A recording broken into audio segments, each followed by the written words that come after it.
सबको प्रणाम, वंदन, अभिनंदन।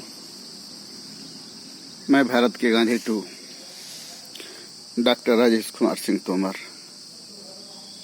समाज के मौत और भारत की बर्बादी पर तो शब्द कहना चाहता हूँ और कहना यह चाहता हूँ कि आज समाज के साथ सरकार भी इतनी निष्ठुर हो सकती है जो किसी एक के लिए पूरे समाज को मारने का काम करती है। क्या 5G का टेस्टिंग नहीं होगा तो क्या समाज जिंदा नहीं रहेगा? क्या 4G से काम नहीं चल रहा है? सरकार जो भी करे, बहाना चाहे कोरोना का हो, चाहे काला फंगस का हो या सफ़ेद फंगस का हो, ये सारी बीमारियां बहुत पुरानी हैं, लेकिन आज तक हम किसी को परेशान करने का कारण नहीं बने और किसी के मौत का कारण नहीं बना। आज इस सरकार में क्या बात है कि ये बीमारियां बारी बारी हमारे भाइयों और माताओं बहनों की जान ले रही है। कोरोना वायरस है, लोग बताते हैं तो ऑक्सीजन की कमी क्यों, समाज की मौत क्यों, देश की बर्बादी क्यों, देश की तबाही क्यों? हमारी सरकार इतना निष्ठुर हो सकती है, मैं सपने में भी नहीं सोचा था कि सरकार अपनी कुर्सी के लिए, सरकार अपनी जीत के लिए, सरकार अपने ऐशो आराम के लिए हम गरीब की लाशों पर चलकर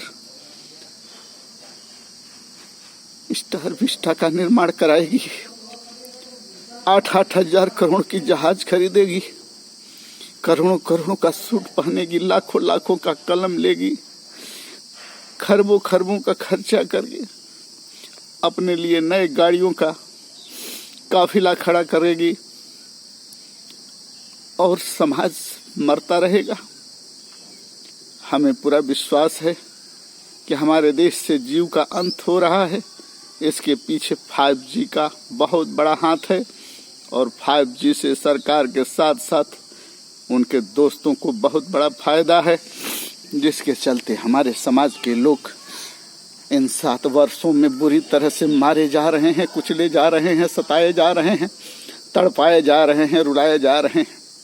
मैं सरकार से पूछना चाहता हूं, मैं समाज से पूछना चाहता हूं कि आखिर ऐसा क्या मजबूरी है कि नोटबंदी के बाद भी चाइना से 1000 करोड़ रुपया मेट्रो बनाने के लिए कर्जा लिया गया और आए दिन हमारे भारतीय स्टेट बैंक से खरबों रुपया लेकर के खजाने को खाली करने का काम करती है सरकार। आखिर ऐसा क्या मजबूरी है कि देश गरीबी से में जूझ रहा है, महंगाई चरम सीमा पर है, नोटबंदी GST के बाद, इतने चंदा आने के बाद, राम मंदिर के नाम पर इतने पैसा आने के बाद, राम रथ में इतना पैसा आने के बाद भी आज हमारा GDP गिरता जा रहा है और सरकार के किसी भी शान पर कोई भी असर नहीं पड़ रहा है। इस बदहाली का दर्द सिर्फ समाज सह रहा है, हमारा भारत सह रहा है, हमारे भारत में रहने वाले जीव जंतु सह रहे हैं, लेकिन सरकार के ये खुशी हम लोगों के लिए गम बनता जा रहा है। इतने सारे पैसे आने के बाद, इतने सारे लूट खसोट होने के बाद, संस्थाएं बिकने के बाद भी हम समाज के लोग मरते जा रहे हैं। किसी प्रकार का कोई सुख सुविधा नहीं है, किसी प्रकार का कोई आस और कोई भी साथ नहीं है।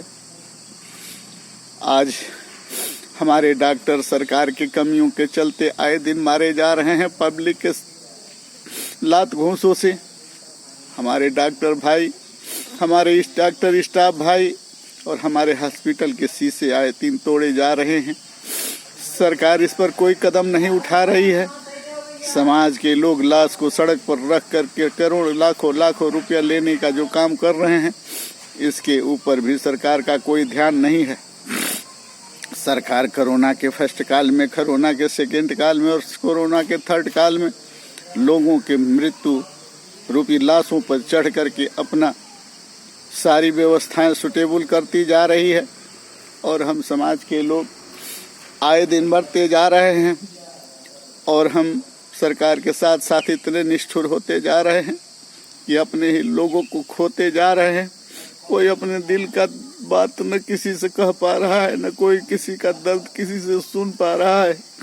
कौन कितना कहाँ रखा, कौन किसको दिया, कौन कहाँ है, कैसे है, कोई किसी से कह नहीं पा रहा है। तब तक उसकी मृत्यु हो जा रही है। अभी जांच होता है, कोरोना पॉजिटिव आता है, हॉस्पिटल में जाता है, 24 घंटे के अंदर मृत्यु हो जाती है, और साल भर से वो अपने घर पड़ा रहा लेकिन उसकी मृत्यु नहीं बना और मृत्यु नहीं हुई। आखिर ऐसी क्या बात है? इसके ऊपर समाज को नज़र डालना होगा, सरकार को नज़र डालना होगा। अगर सरकार की खामियां हैं तो इस खामियां को सरकार दूर करे, नहीं तो हम समाज के लोग नहीं रहेंगे तो सरकार किस काम की।